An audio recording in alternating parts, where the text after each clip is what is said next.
Hope everyone's okay. I've been asked a couple of times in my comments how I get that zooming around effect on my time lapses. So I'm going to try to give you a demonstration of how I use the crop zoom and pan tool in PowerDirector to achieve the effect.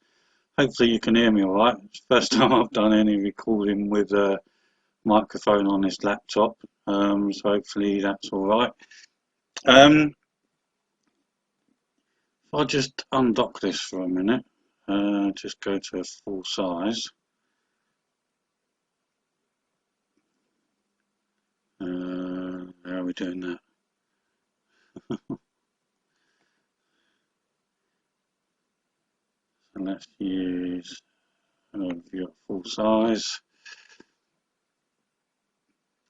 So you'll see here along this edge, the way I do my time lapses, the way I have to have the camera hanging out the window. In the summertime, in midsummer, the sun sets right over here, and in the winter time it sets right off the screen, right over to the left hand side. So especially in the summer months, you'll notice that I'm zooming around in when I'm doing my time lapses. It's literally to avoid having this triangle in the corner here. If it's not raining, I can put the my palm on a pole outside the window. I can't stick it out too far because I have to be aware of neighbours and thinking that I'm spying on them, etc., etc., for all the safety laws.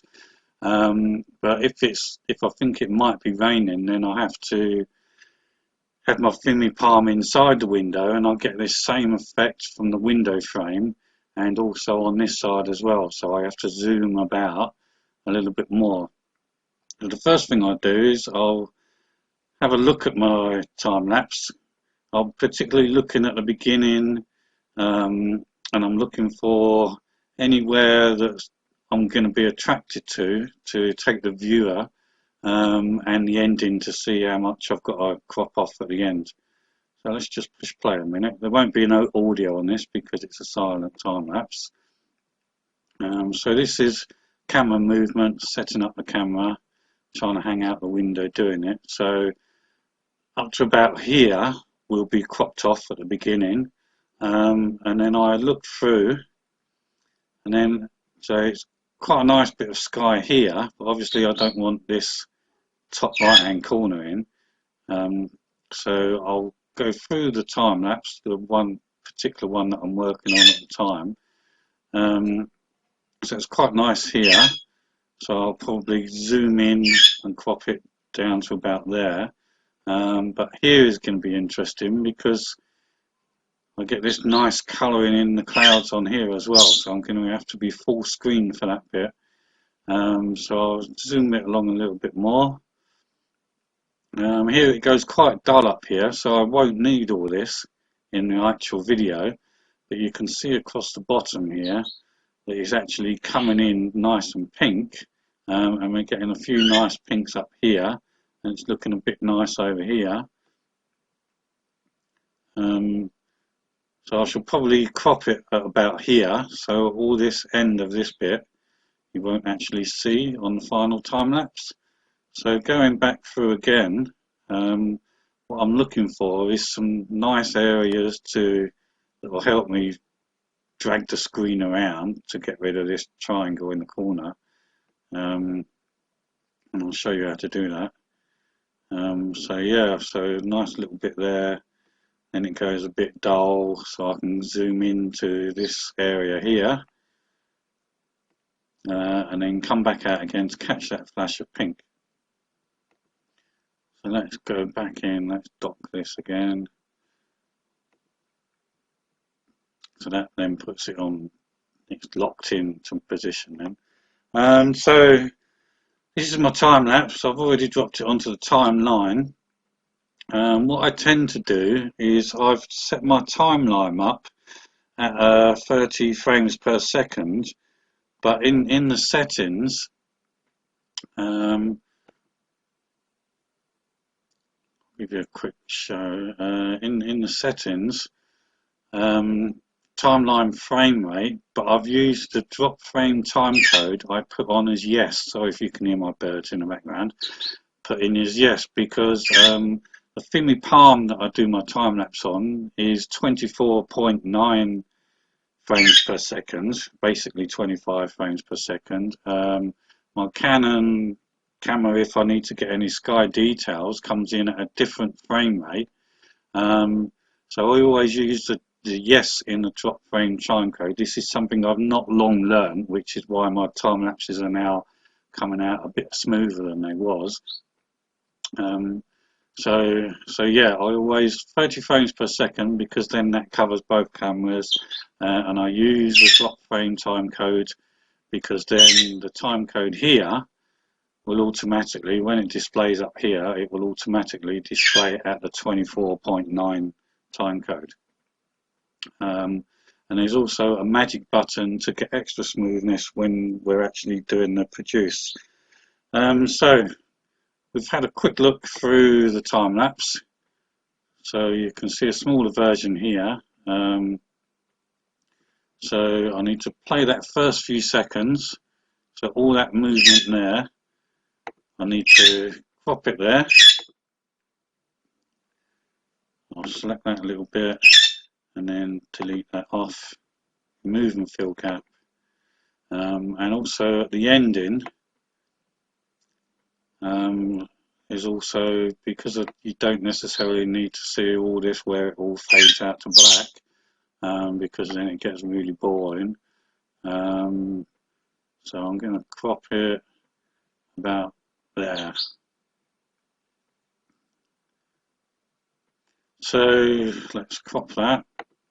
It then puts it into 2. I can then select this one, go to the delete button and remove that clip. So I'm left with just the middle bit of the actual time lapse that I'm going to be using.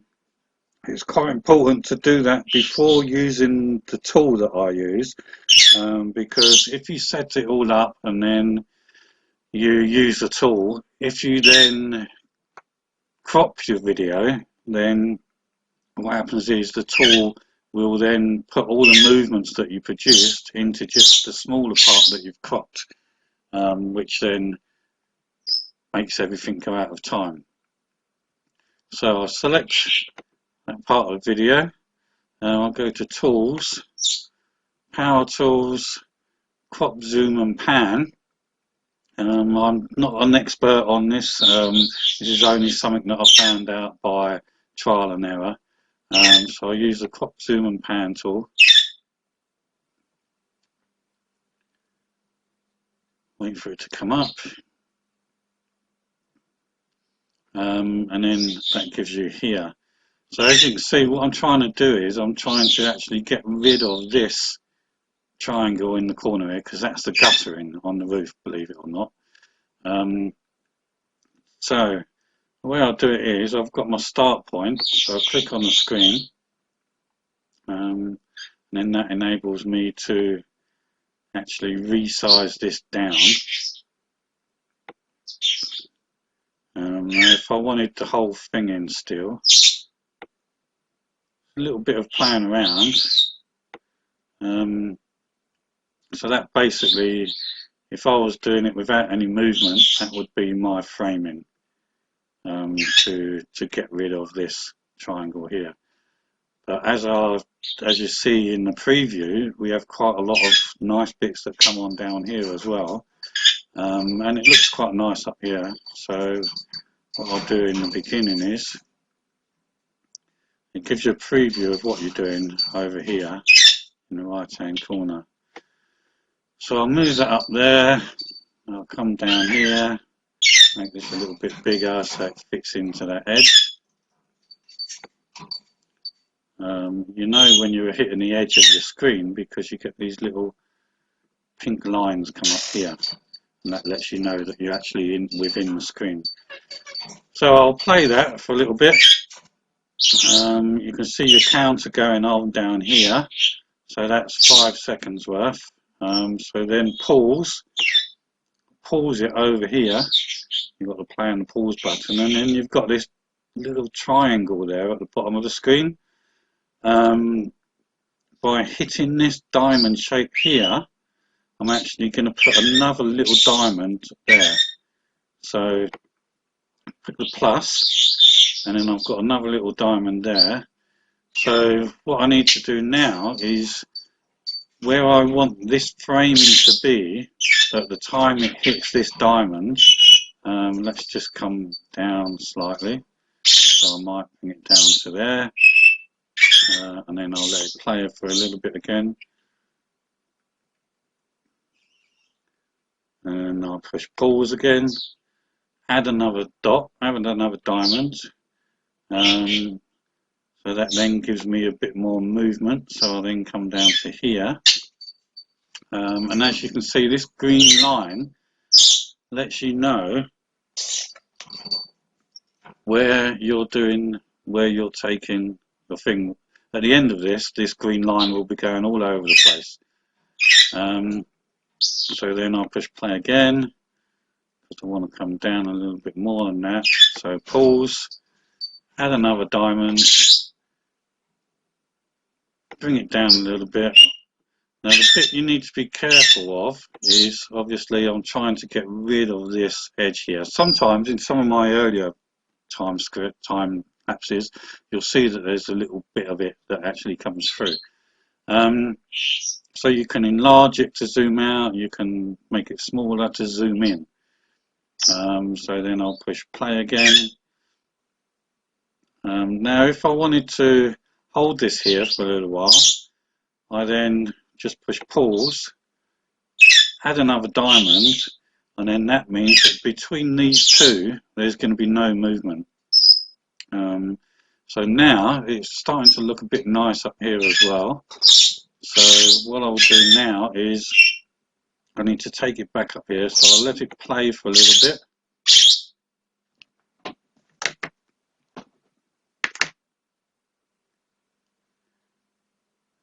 Push pause there, add another diamond, and then I want to start bringing this back up. And as I'm bringing it up, I'm making it a little bit bigger, but be careful of this edge up here. So I need to come in slightly here. So that's giving me back again up there. And then I'll push play again. It's going through, and you continue doing that through the whole video. So it's starting to look a bit nice down here. So I need to bring my attention down here. So I'll add another one, because I want to go from here, from this screen here, down to there. So I'll add one, let it play on for a little bit more, a couple of seconds more. Push the pause. Let me just try and shut this bird up a minute.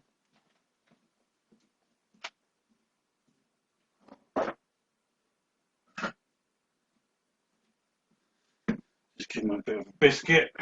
He shuts up. He's starting to pee me off.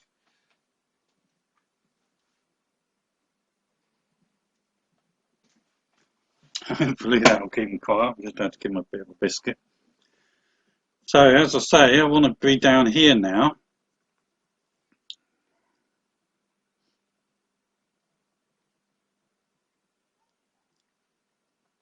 So I want to be down here. I don't know if it just stopped working then, or I don't know, something happened to the computer. So I add another plus. And then because I'm going smaller, I need to bring it down, and then on the blue dot I need to move this all the way down to there, because I quite like these beams and I like this colour in here. So I'll let that play on for a few more seconds, because that's going nice there. And then pretty soon it's going to start coming in pink up here. So I'll push the pause, add another diamond, because I want it to move from here up to there. So I have to put this extra diamond in, because then it's going to move from here. So push play again. See, it's coming in nice and pink there, so I might have done that one a bit too early. So if you find that you have done it a bit too early, I can just click on this one and then click the minus, and then that takes that dot off. So I can leave this playing for a bit more because I want to get this nice bit of colouring that's going in on there. You can see it up here. So then it's just starting to go up there, so I shall put another diamond there, and you can see that it's starting to go pink there, so I need to be back in full screen again. So let it play on for a couple more seconds,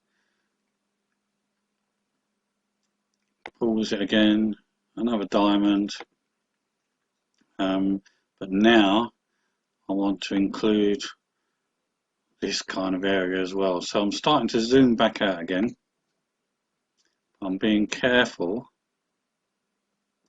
not to get this, so make sure you're on the blue again, so I'll drag that down a little bit more.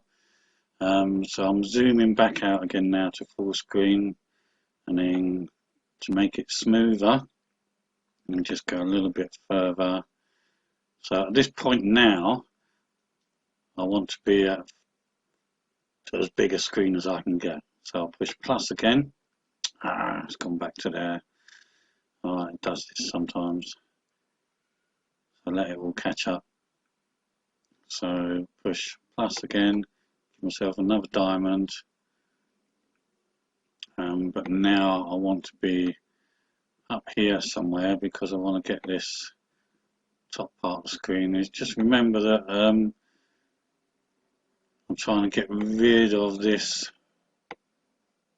gutter in here, so it's just a case of mucking about a little bit, getting it exactly where you want it. I am aware that it's still going nice over here, so this is going to be quite quick up here.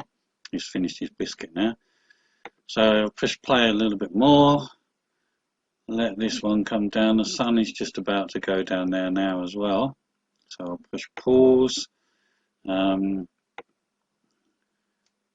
myself another diamond, come down, move the blue dot.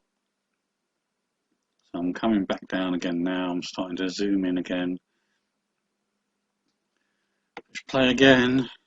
Bit of a time consuming job, and it takes a little while to get used to how the tool actually works. So I'm coming back down again, coming back down further. So then I might just drag this whole shape down. So then I'll push play from there again.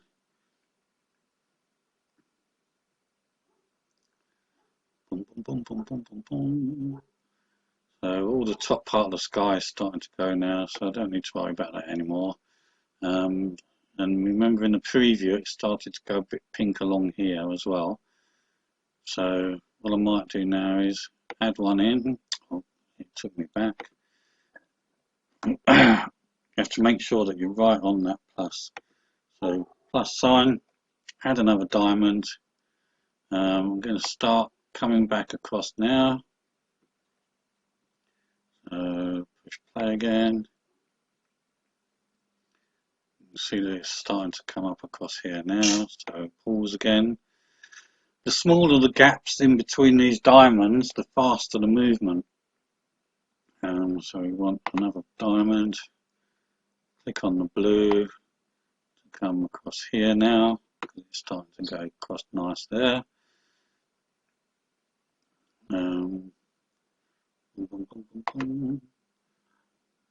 Push play again. Give it a few seconds. It's starting to lose it here. So another diamond. And then I can bring it across here. It's also going to start going pink up here now as well. So we let this go for a second or two. Now I need to start coming out in a minute because it starts to go a bit pink once the sun has actually gone down. So here we can see it's starting to go a bit pink. You can see it better up here. So another diamond. I stopped it again. Does that sometimes. It doesn't behave itself all the time. So I might come back just a little bit more just before the pink sets in. Yeah. So let's just play that. A few seconds. Coming in pink. So add a diamond. So I'm wanting to expand out again now, starting to come back out. So expand it a little bit out, give it a second or two, add another diamond, because now I want to start coming back over this way. I want to start making it a little bit bigger to catch this pink up in the top here. So it's just a case of going like that.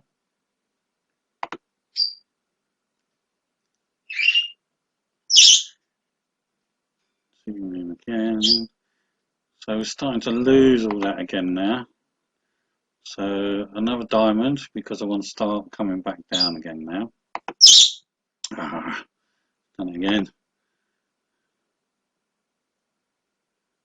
So this button can be a little bit temperamental. So make sure it's on the edge. So I want to start coming back down again. So let it play for a second or two. Pause there. Add another diamond. Bring it down.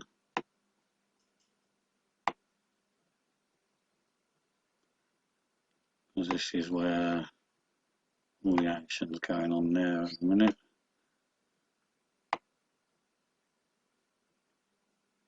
So bring that down there, and that will probably be the last adjustment on there.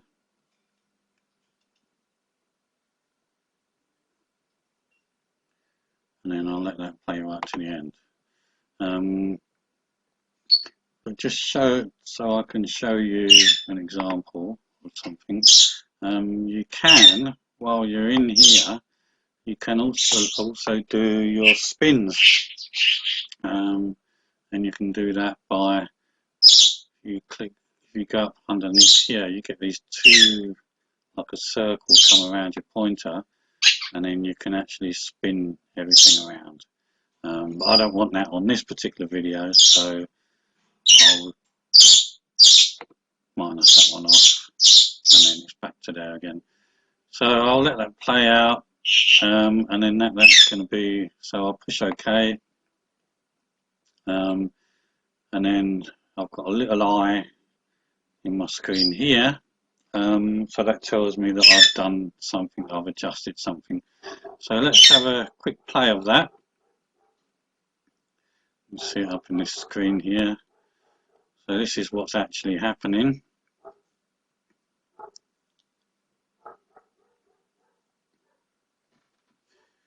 And this video will be coming up soon, although it might have to be, it'll either be on its own with different music or something.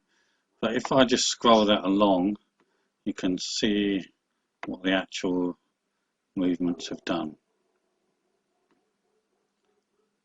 You can see it panning across,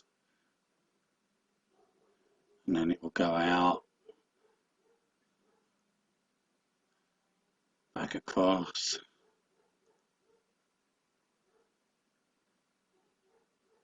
and the middle of the sky starts going pink, so we zoom out for that.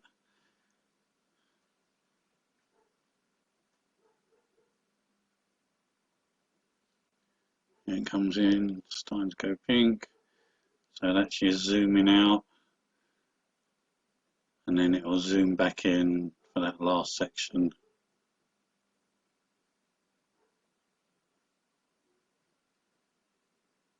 and then it will zoom back in. So fairly easy tool to use. You just have to be careful of how you're watching it, how you're actually using it. So for this particular one, what I've done is, just for demonstration purposes, this won't end up being on this video, but to add my music and you'll notice that you can adjust the actual time of your time lapse and adjust the time and the speed of it by again going into your tools, and you can go into video speed, and then you can just adjust the speed of it.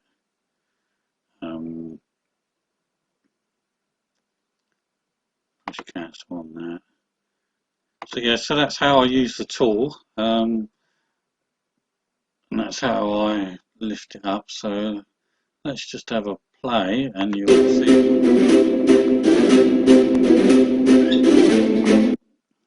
how it's working. Let's push play. This is actually creating, so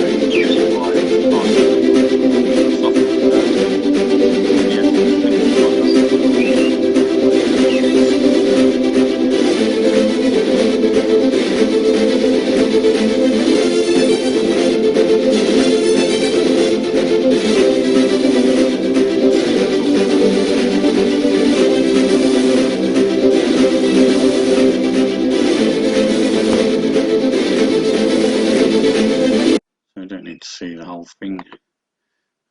So yeah, so that's how I use the tool. The important part is to crop your video to size first before you start doing the adjustment. In the summertime, I don't use the tool very much because I don't need to crop out the guttering in the winter time rather. But in the summertime, because I have that guttering coming across the screen, that's what I have to do. So yeah, so hope you found that helpful. If you did, give us a thumbs up. If you didn't, give us a thumbs down, whatever. See you on the next one.